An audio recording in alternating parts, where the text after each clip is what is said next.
Hi everyone! So it's been a while since I did my last update and honestly I've just been lazy. I'm not really someone who really likes taking a lot of videos. So it is a lot of work to put together a video, but I know that some people have messaged me and asked me surprisingly like, hey, how is your plant doing? So I did want to give a small update.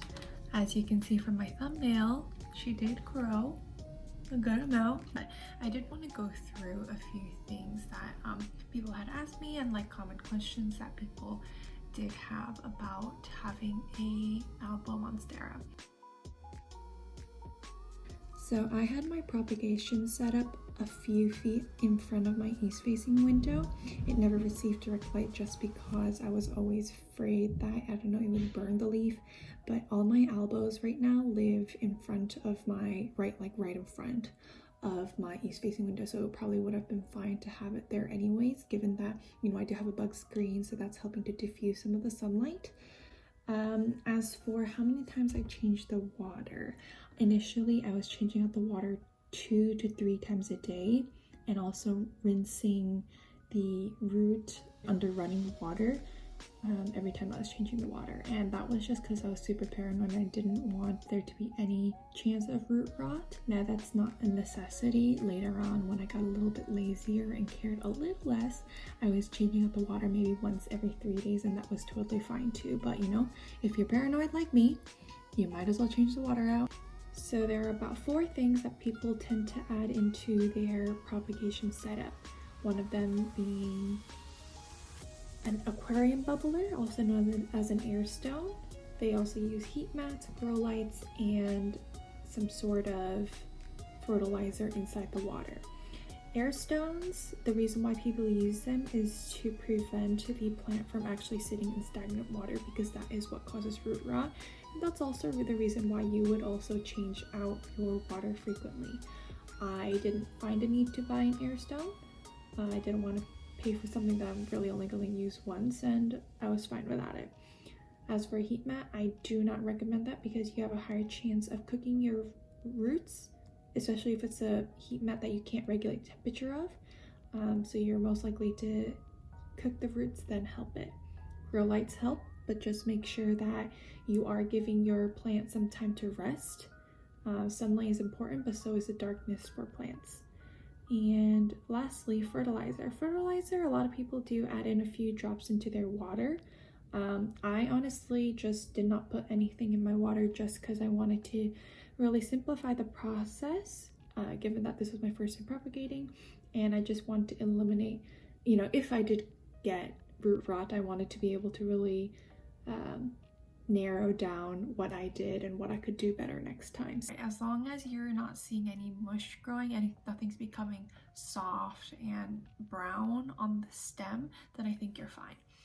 The best thing to do though is leaving the stem out of the water. So there's a lot of different photos I've seen of propagation setups where they just stick their root in the water and then keep the stem completely out, which I would also recommend. It's just safer. I do know many people speak against water propagation because they're like, oh, it's very prone to root rot, but I do think it's the easiest for people who are starting new and people who want to really keep an eye on their propagation, just so that if you are monitoring it closely, then you will be able to see root rot come in, or you know, whatever else, you'll be able to catch it. I also don't recommend wax personally, because if there is any sort of bacteria on the ends, if you're dipping the ends in wax, the water can still get through to the ends and it can still rot. I'm sorry that this video is like not as good quality as the other one. I'm using my phone to record versus my Fujifilm, which is what I used last time. I have the Fujifilm X-T3 if anybody's interested. Wondering what I'm filming with, which I don't think anybody is, but there's information for you. When we talk about moving from medium to medium, when should you do that? I asked around a lot, and what I found the best feedback was pretty much when you start seeing the feeder roots, the like skinnier roots that come out of the main roots, when you start to see the feeder roots, and they're about like 1 inch long, and that's around when I just plopped it straight into the soil. I know some people recommend that you like slowly start adding soil into the water, but I thought that was too messy and I didn't want to deal with that, so I just went straight into soil. I just made sure, you know, when you do transfer plants from water to soil, you do tend to lose some of the roots because it doesn't adapt well. So what you just want to make sure is that you do water it pretty well. Just water it like you would any other plant, any other aroid plant. And I honestly think you'll be fine. I don't think there's that much to stress about. Like, I also stress about a lot, and I get it because it's expensive. It's not a cheap plant, but you'll be fine.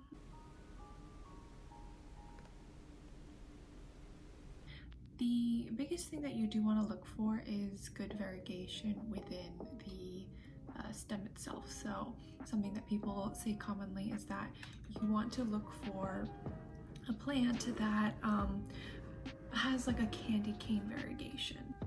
A candy cane variegation will pretty much almost ensure you to have some nice variegation on your monstera. Now, just because you don't have candy cane variegation doesn't mean that you won't get nice variegation. It's just that, you know, wherever the node is, if you see variegation on that, it's most likely you are going to get a nice variegated leaf. Now these leaves are a lot more variegated than I thought that they would be. It has like a lot of that like minty color on it. Originally I chose this one because I wanted a good amount of green on it, but clearly I just ended up with a lot of white. I did end up buying 2 other albos. One of them I actually grew and sold. However, this one is my newest one, so this one came as just this leaf, and now I have these. So I'm pretty happy that this is the latest leaf that it has a lot of green on it, because I already have something that's super white. The other one that I did sell had a really nice variegation actually, but it just wasn't working out as much for me, and I just didn't see the need to have so many albos because I just want 2 in one pot in the future. So this is all I have right now. Let me bring her into the photo too, into the frame. I do recommend joining some plant Facebook groups. I feel like a lot of them generally know and can help you. Some of them really don't know what they're talking about, but that's okay. That's why there's going to be a lot of people that can help you, and then you can kind of pick the feedback that you think makes most sense to you, which is what I do. I think that's about it. That's a little update. I hope mine is going to grow more and more. I can't wait till I see fenestrations, but that probably I hear for monsteras. You don't really see fenestrations until like the 5th leaf. But yeah, I'm super excited to see these grow. Thank you for coming and watching again. I know I'm sorry that I didn't update in a timely manner, but you get to see these now and how they grew. And you know, growing takes time. You need patience. That is also last little advice. Just have patience. Don't overly obsess over your plant, over your albo monstera, because honestly, people care a little too much, and that's what kind of kills it. It's the same idea of like over watering. When you just like love it and you want it to do well and you just keep on watering it, that's when it dies. It's the same idea. So just like, you know, chill out a little, let your plant do its thing. Just give it like fresh water. You can do it even like every day, every 2 days. That'll be fine. And then you'll have a nice plant. I hope everyone has a good day, and I will see you next time.